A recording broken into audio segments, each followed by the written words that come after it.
Hey, you. You're finally awake.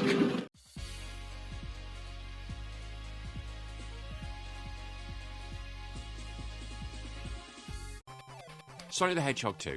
Yes, I know what a few of you are going to be saying. You should be playing the Master System port of this rather than the Game Gear because it's less cramped. Well, it is what it is. Some of us didn't have the ability to play Sonic 2 on the Master System, we had it on the Game Gear, so yeah, and yes, I know it's a very cramped game. Now, this isn't a slimmed down version of the Sega Genesis version, Sega Mega Drive version, but this is its own adventure. Rather than going out and having fun with Tails, you're there to save him, and basically Dr. Robotnik says, give me the Chaos Emeralds or else. Now, this is quite a difficult game. I think it's harder than Sonic 2 itself on the Mega Drive. You have no spin dash, which is no fun, and if you get hit, all your rings don't just fly off like they do in the Mega Drive. Only a few of them do. So, for example, if you've got 100 rings in the Mega Drive version, we could have 100 rings flying around. Here, not the case. But I think if you did that, the console would blow up because there'd be too many things on screen. There are 7 zones in this game with 3 acts each, plus a special zone if you get all the Chaos Emeralds.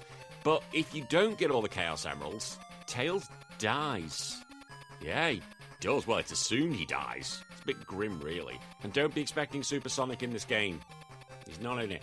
And we do have to say the negative side, because it is the Master System port crammed down on the Game Gear screen, there are a lot of blind jumps here, so you kind of just gotta hope to God you're gonna survive.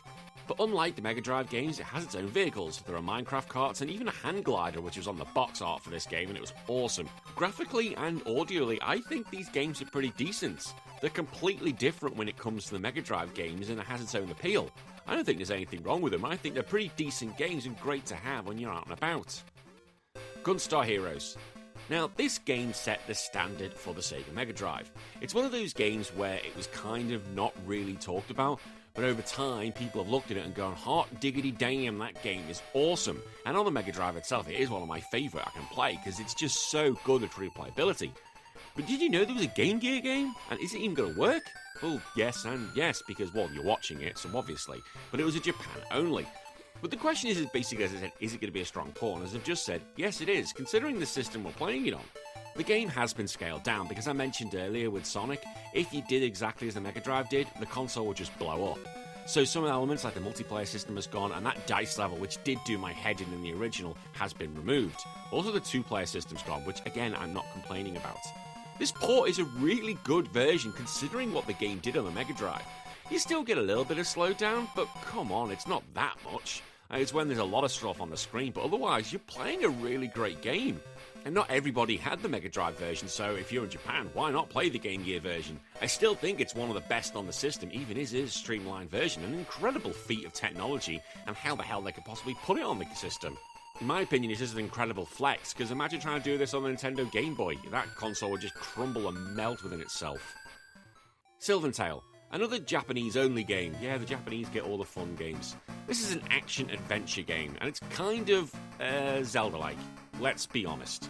You're a boy named Zetz, find a magic sword on a tree, because that's where magic trees have swords. They say money doesn't grow on trees, well apparently swords do. Ridiculous. You need to find 6 gems to save the world. It's very similar to The Legend of Zelda. Like, you're looking at what I'm showing now, it is very similar to The Legend of Zelda. But you find items in this game that turn you into creatures that can help you transition across the world. So, not like Zelda. Either way, the graphics look really good and the main character looks pretty decent. The game is quite linear and quite short and can be beaten in 10 hours. Whether you think that's a good or bad thing, that's up to you. But it seems a shame they didn't do anything else with this, because I don't really complain when I see Zelda clones. If it plays well and it looks good and it sounds good, I'm all for it, whether it takes 5 hours, 10 hours or 50 hours. Well, maybe not 50 hours, not today. But either way, I'm all for this and I'm surprised we didn't get it in the West. Shining Force Gaiden, The Final Conflict. Now, I have a lot of respect for Shining Force considering the love I have for the first game on the Mega Drive. And I'm a big Fire Emblem fan, although apparently that's not what this was based off. I said this in the podcast, you're lying. You basically looked at Fire Emblem and went, I want my own one, Sega. Come on. Now, this is again another Japanese one, although I keep thinking I really should have changed the title of this YouTube video for that sense. Shining Force Gaiden: The Final Conflict tries to bridge the first 2 games that were released on the Game Gear. But this is very confusing because the second game was the only one received in the West. Now, in this game, you've got to resurrect Dark Soul, and to be honest, I really worry about the plot. It's just there.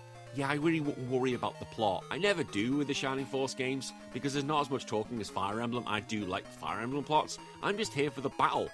But here there's no town to explore, and it's just simply follow a battle, cutscene. Follow a battle, cutscenes. Again, I'm not complaining. I like Shining Force. You're not going to go wrong with this game or the other two either, to be honest. And just having the ability to play Shining Force in your Game Gear is pretty cool.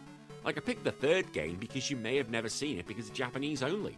But you can come at me at the comment section and say the first and second games are better, and that's fine. I have no problem with that. You just may have never seen it because it was Japan only. Streets of Rage 2. What can you say about Streets of Rage 2 that hasn't been said anyway? The Mega Drive game is a masterpiece. In my opinion, it's one of the greatest games of all time. Yes, I put it up there as it's fantastic.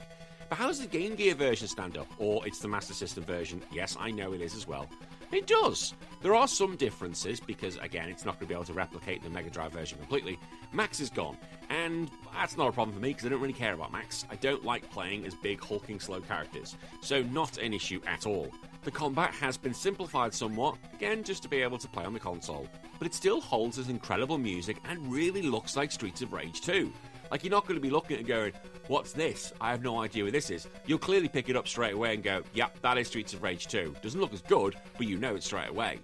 And I think it's going to get overlooked because you can now play Streets of Rage 2 on any console, or you can play it on your mobile phone, for God's sake. But at the time, if you didn't have the ability to play the Mega Drive game, or you just wanted a way to play it on the Game Gear, that's incredible. You can go, oh my god, I'm playing Streets of Rage 2 on the train. Oh, the battery just died. But you've only been playing for 5 minutes. Get some more AA batteries. How many? 20. 26. I don't care. How many have we got? How many? How many? Elon, is he alive yet? Can he make some more, please? Yeah, the Game Gear was an absolute battery cruncher. Mega Man. Sega really didn't get a lot out of Mega Man, and this was the only game they got with the Game Gear, which is surprising, and it only released in the US. That's even more surprising. Like, you think this would be a Japan only, but no, just America got this. Capcom decided, nah, not native country, we'll just shove it on the Game Gear. In this game, Wily has the evil robots, and Mega Man needs to win. I don't really know what we're expecting with Mega Man games. We all know the plot, it's pretty self-explanatory. And you've got the standard Mega Man abilities of sliding, your buster, and your charge weapon. And there is a bit of screen crunch, but that is the Game Gear. We've discussed this, it's one of those things. And the devs tried to make it so there weren't many blind jumps. Like, they're not making a Master System version, they're making a Game Gear version. So specifically making it for that console, they can actually tailor it to, yeah, we know it's crunched, but we're trying to do our best to help. And the game looks great. And like Mega Man 2, it's got 2 difficulty settings depending for those who are absolutely crazy. However, when you play the game, it feels a lot like Mega Man 5. Yeah, it's pretty much a copy-paste job of Mega Man 5. Which isn't bad, I don't care, because Mega Man 5 is great. All the Mega Man games on the NES are awesome. And eventually, once you do the 4 levels, then you got to go face the final ones, as you always do. And then you go, hang on, this is turned to Mega Man 4. And then it turns to Mega Man 2. And then back to Mega Man 5. I don't care it does that. I don't care if it was a straight port of the NES version. I have no problem with that, because I love Mega Man. I think the Mega Man games are solid. They've always been really good, and eventually I'll be doing every single one of them for the podcast, because I got hooked with the system when I started doing this show. And that's it. Some great games for the Game Gear. Let me know what you think of this list. Did I get it right? Are the ones I need to talk about? And do you have memories with these games I've mentioned? As always, I'll see you again in a few days for another video. My name's been Daddy. Take care of yourself. Follow your dreams.